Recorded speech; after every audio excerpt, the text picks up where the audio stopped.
नमस्कार विद्यार्थी मित्रांनो तलाठी भरतीच्या या कोर्समध्ये आपलं सर्वांचं स्वागत. आपण तलाठीचा स्पेशल कोर्स बघतो आहे. याच्यामध्ये मराठी व्याकरण, इंग्रजी व्याकरण, सामान्य ज्ञान, गणित बुद्धिमत्ता बघतो आहोत. STI RCP ॲप्लिकेशनवर हा कोर्स अवेलेबल आहे. डिस्क्रिप्शनमध्ये याची लिंक दिलेली आहे. 1 वर्षाचा कालावधी या ठिकाणी आपण दिला आहे आणि सगळ्या विषयांचं त्यामध्ये टेस्ट असेल, ई बुक्स असतील, सगळं काही आपण या ठिकाणी कव्हर करून घेतो आहोत. चला, आज आपल्याला या ठिकाणी इंग्रजी व्याकरणाची मागील प्रश्नपत्रिका बघायची आहे. बघा, आज आपल्याकडे पुणे तलाठीचा 2015चा हा पेपर आहे, हे आधी लक्षात घ्या. आणि व्यवस्थित 25 पैकी माझे किती गुण बरोबर येऊ शकतात याचा एक अंदाज तुम्हाला या ठिकाणी काढता येणार आहे. तो तुम्ही काढावा, शेवटपर्यंत व्हिडिओ बघावा, महत्त्वाचे मुद्दे नोट डाऊन करून घ्यावेत, हे या ठिकाणी अपेक्षित आहे. चला, काय म्हणतोय बघा. In the following passage, there are blanks each of which has been numbered. The appropriate alternative has been mentioned against the number given below. एक पॅसेज दिलेला आहे तुम्हाला, त्याच्यामध्ये नंबर्स दिलेले आहेत. इथे बघता तुम्ही 26, 27, 28, 29 आणि 30 आणि या रिकाम्या जागा आहेत. थोडक्यात तुम्हाला त्या पॅसेजच्या अर्थानुसार त्या रिकाम्या जागा भरायच्या आहेत. ओके, चला सुरुवात करतो आहोत. काय म्हणतोय passage? New industries supported by foreign interest dash offer dash salaries to their employees at all levels of responsibility than dash locally owned industries. They need dash people and are dash to pay high wages to retain them. बघा, आता प्रश्न नीट वाचा. Option तुम्हाला बघावे लागतील. पहिल्या याच्यात काय म्हटलंय? न्यू इंडस्ट्रीज, नवीन जे काही उद्योग आहे, सपोर्टेड, कोणाला सहाय्य करतायत, बाय फॉरेन इंटरेस्ट, जे काही विदेशी त्या ठिकाणी इंटरेस्टेड लोक आहेत किंवा त्याचे ऑफर आहे, त्या संदर्भात या ठिकाणी बोलल्या गेलेलं आहे. आणि मग पुढे म्हटलं आहे की 26 नंबरचं या ठिकाणी बघताय तुम्ही रिकामी जागा आहे. सेल्डम, हार्डली, नेव्हर आणि युज्युअली. 26 नंबरचं जर इथे बघितलं तुम्ही तर तुमच्या लक्षात येईल की इंटरेस्ट, युज्युअली म्हणजे सामान्यतः, ऑफर, आणि पुढे 27 नंबरचं जी रिकामी जागा दिली त्यासाठी दिलं होतं बेटर, कम्पॅरेबल, अनरिझनेबल आणि प्रोपोर्शनेट. 27 नंबरचा प्रश्न आणि त्याचं उत्तर दिलं होतं की इथे काय म्हणतोय आपण?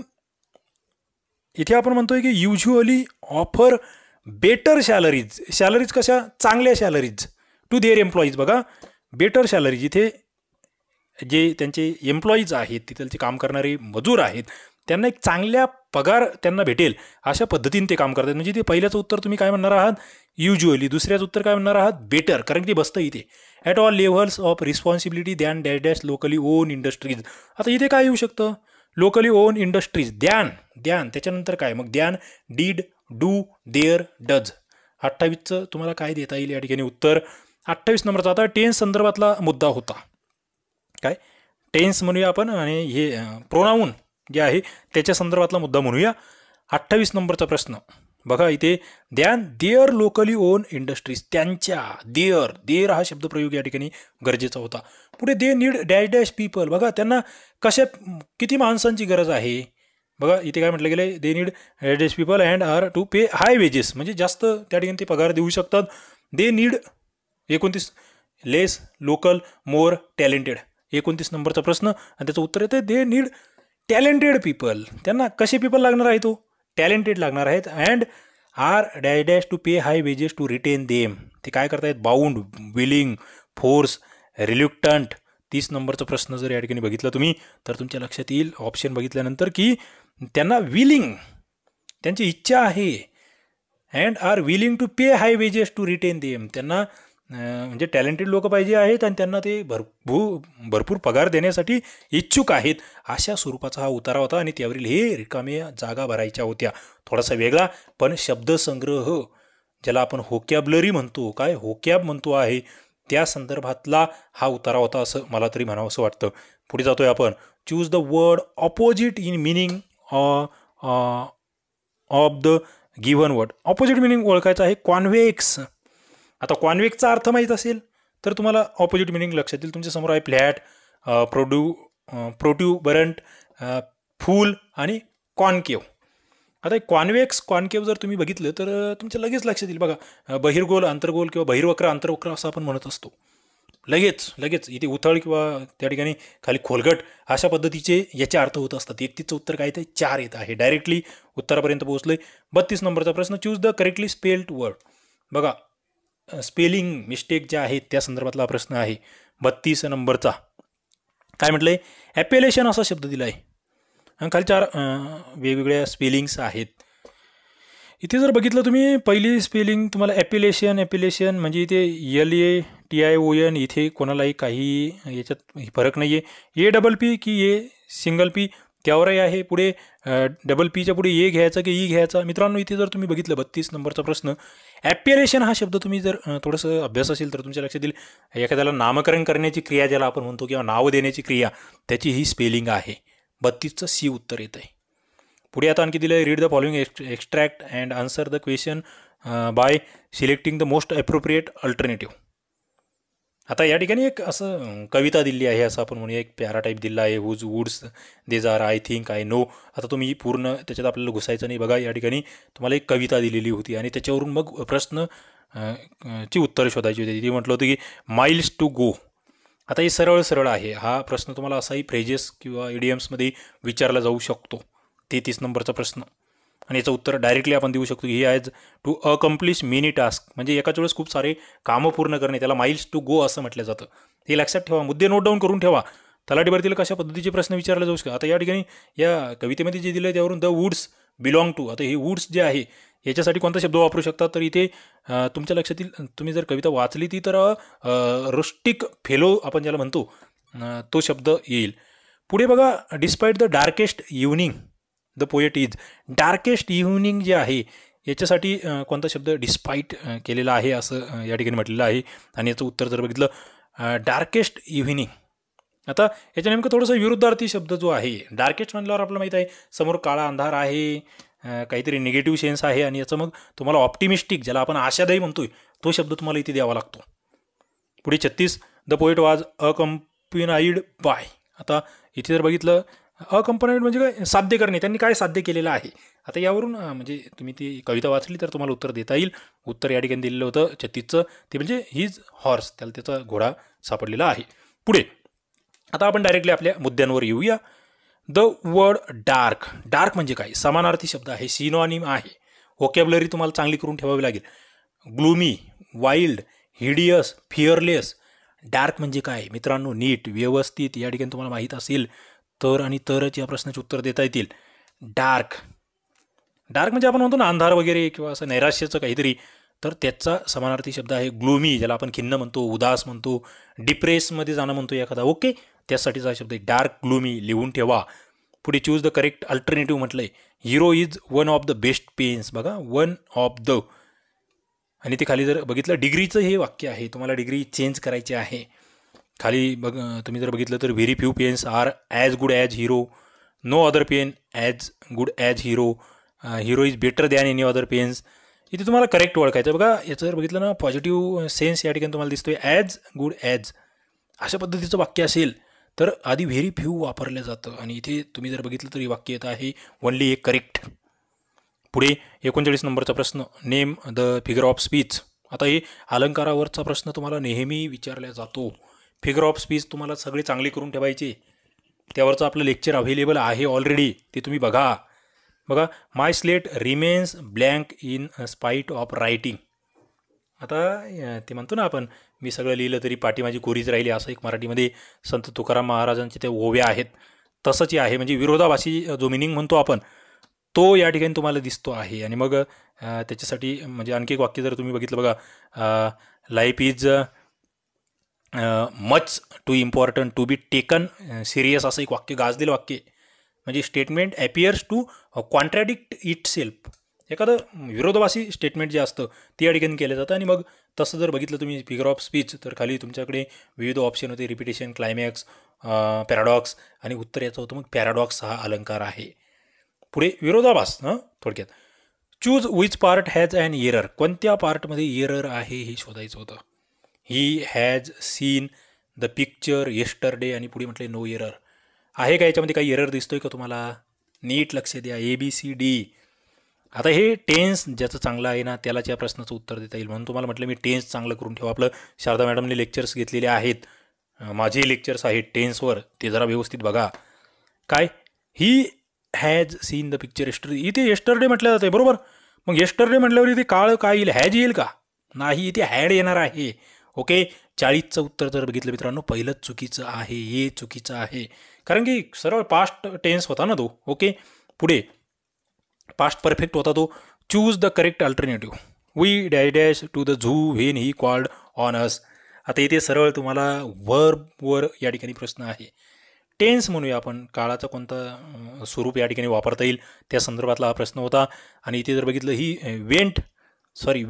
वी आणि इथे ही कॉल्ड ऑन अस. इथे जे कॉल्ड आहे ना, याच्यावरून मित्रांनो सुरुवातीला तुम्हाला वेंट वापरायचं, हॅव गॉन वापरायचं, हॅड गॉन वापरायचं की वेअर गोईंग वापरायचं ते लक्षात घ्यावं लागेल. थोडासा अभ्यास तुमचा असेल तर तुमच्या लक्षात येईल की had gone, we had gone to the zoo when he called on us. म्हणजे या ठिकाणी सुद्धा परफेक्ट पास्ट आपल्याला लक्षात येतो आहे, त्या स्वरूपाचे वाक्य आहे. पुढे choose the most suitable alternative म्हटलं आहे. Successful people are genuinely very efficient in dash dash their task. बघा, सुटेबल अल्टरनेटिव्ह तुम्हाला इथे सुद्धा व्होकॅब्युलरी तुमच्याकडे असली पाहिजे. सुटेबल पीपल, सक्सेसफुल पीपल म्हटलं आहे, are genuinely very efficient in dash dash their task. जे यशस्वी व्यक्ती आहे ते त्यांच्या कामामध्ये कसे असतात अशा स्वरूपाचा ही वाक्यरचना आहे. आणि 42 नंबरचा प्रश्न जर तुम्ही बघितला तर तुमच्या लक्षात येईल काय वापरायचं. मेकिंग, अटेनिंग, अकॉम्प्लिशिंग की achieving their task. In achieving की इन अकॉम्प्लिशिंग, काय इन अकॉम्प्लिशिंग देअर टास्क, अशा स्वरूपाचं तुम्हाला या ठिकाणी वापरावं लागेल. पुढे आपण जातो आहे 43 नंबरच्या प्रश्नाकडे. Choose the correct preposition. बघा, तुम्हाला सांगितलं तुम्ही प्रीपोजिशनला जास्तीत जास्त सराव करा, जास्तीत जास्त उदाहरणं सोडवा, तुम्ही उत्तरापर्यंत पोहोचाल. Parents are often blind dash dash the fruit of their children. Sorry,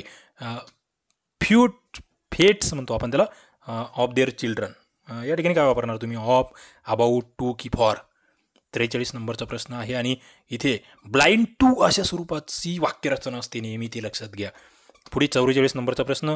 choose the one which best express the meaning of the given idiom म्हटलेलं आहे. To give a rap on the knuckles, अशा स्वरूपाची त्या ठिकाणी म्हण आहे. मग याला काय वापरणार तुम्ही, to eulogise, to chastise, to condemn, to rebut. बघा, या ठिकाणी जर बघितलं 44 नंबरचा प्रश्न तर तुमच्या लक्षात येईल की टू चॅस्टिस अशा स्वरूपाचं याच्यासाठी तुम्ही वाक्य, या म्हणीसाठी हा शब्द वापरू शकतात.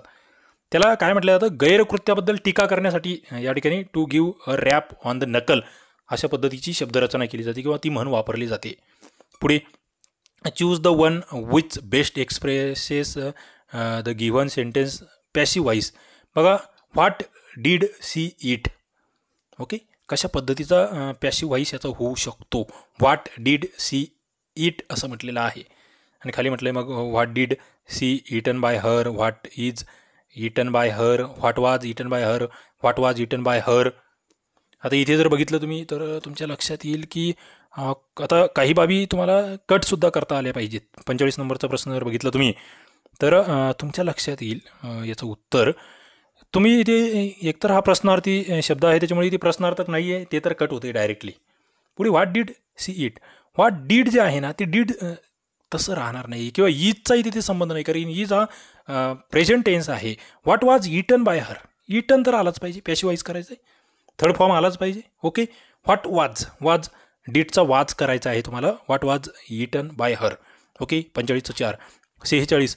Choose the most suitable one word for given expression. A man of odd habits. अनेक वेळा विचारला गेलेला हा प्रश्न आहे. ऑड हॅबिट्सचा जो माणूस असतो त्याला काय म्हटलं जातं, इसेंट्रिक, सायनिकल, इंट्रोव्हर्ट आणि मुडी. आता बरेच जणांना वाटू शकतं मुडी असं वाटू शकतं जर अभ्यास कमी असेल तर. मात्र 46 नंबरचं उत्तर काय आहे, इसेंट्रिक, ज्याला आपण एखादा विक्षिप्त माणूस असं म्हणतो, ज्याला स्कॅटी असंही आपण म्हणतो, एक्झॉटिक असंही आपण म्हणू शकतो. ओके, मग पुढे choose the one of the best expresses to given sentence in indirect speech. बघा, स्नेहल सेड एक्सलंट, याचं इनडायरेक्ट स्पीच तुम्हाला करायचं आहे. कोणतं योग्य आहे बघा, खाली जर तुम्ही व्यवस्थित लक्ष दिलं तर स्नेल एक्सक्लेम. आता इथे बघा, इथे काही मुद्दे कट करायला शिका तुम्ही. सगळ्यात आधी तो मुद्दा नीट माझा लक्षात घ्या. आता इथे स्नेल एक्सक्लेम, आता इथे बघा, इथे तर व्याकरणात चुका आहे. ई हा कॅपिटल नाही टाकू शकत तुम्ही, म्हणून हे 2 तर चुकलं होतं. स्नेल सेड, आता इथे एक्सक्लॅमेटरी सेंटेन्स आहे, सेड वापरल्याच जाणार नाही, म्हणजे बी आणि सी तर कटलं.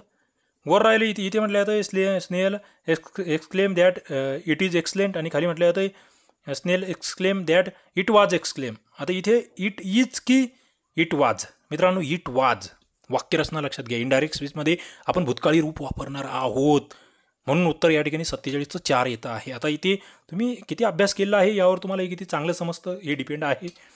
48 choose the grammatically correct sentence. बघा, these 3 boys hate each other. Piyu lent ₹2000 to Sudhir. पुढे I you and he belong to the same village. Any one of the 2 students can solve these sum. या ठिकाणी योग्य sentence कोणता आहे, अचूक sentence कोणता आहे? 48 नंबरचा प्रश्न जर बघितला तुमच्या लक्षात येईल की सरळ पहिलं पियू लेंट ₹2000 टू सुधीर हे दिसते. आता इथे बघा, तिसऱ्या नंबरचं या प्रकारचे वाक्य आले, आय यू अँड ही. असं वाक्य कधी नसतं, शेवटी जे आहे ना ते आय येत असतं. यू ही अँड आय अशा पद्धतीची वाक्यरचना असते, ते लक्षात घ्या. ओके, पुढे जातो आपण. शेवटचा जो प्रश्न आहे 49 नंबरचा, याच्यानंतरही एक आहे ॲप्रोप्रिएट अल्टरनेटिव्ह चूज करायचा आहे. ही सेट आर्टिकल संदर्भातला प्रश्न आहे. एक्झाम्पलच्या आधी काय वापरणार आणि ऑदरच्या आधी काय वापरणार? बघा, ही सेट एक्झाम्पल ये स्वरावरून सुरुवात आहे, वॉवेल साऊंड आहे, ॲन एक्झाम्पल म्हणणार आहात आणि सगळ्या ठिकाणी ॲन होतं. मात्र ऑदरच्या आधी काय वापरायचं? तर ऑदरच्या आधी कोणतंही आर्टिकल येणार नाही. 49चं उत्तर ही बी येतं आहे. पुढे 50 नंबरचा प्रश्न, choose the one which nearest meaning to given word. आणि ती व्हर्नल हा वर्ड दिला होता. खाली ऑप्शन होते डर्टी, लक्झरियंट, स्प्रिंग लाईक आणि प्रोन. व्हर्नलचा जर समानार्थी शब्द बघायचा झाला तर स्प्रिंग लाईक हा समानार्थी शब्द आहे, लक्षात ठेवा. व्हर्नल एक सोपा शब्द निश्चित. मित्रांनो, 25 प्रश्न आपण बघितलेले आहेत. थोडेसे अवघड असतात कारण की तलाठी भरती आहे. ओके, मात्र निश्चित याच्यातून तुम्हाला एक आयडिया येईल की मला काय वाचायचं आहे, काय वाचायचं नाही आहे, मला कशा पद्धतीने व्होकॅब्युलरीवर माझं कॉन्सन्ट्रेशन असलं पाहिजे, टेन्स माझं चांगलं असलं पाहिजे आणि इतर सगळेच मुद्दे. चला, व्हिडिओ नक्की आवडला असेल लाईक करा, आपल्या मित्रांना शेअर करा, चॅनलला सबस्क्राईब करून ठेवा, कारण की याच्या पुढे सुद्धा आपण असेच व्हिडिओज आणत राहणार आहोत. इथे आपण थांबूया. धन्यवाद.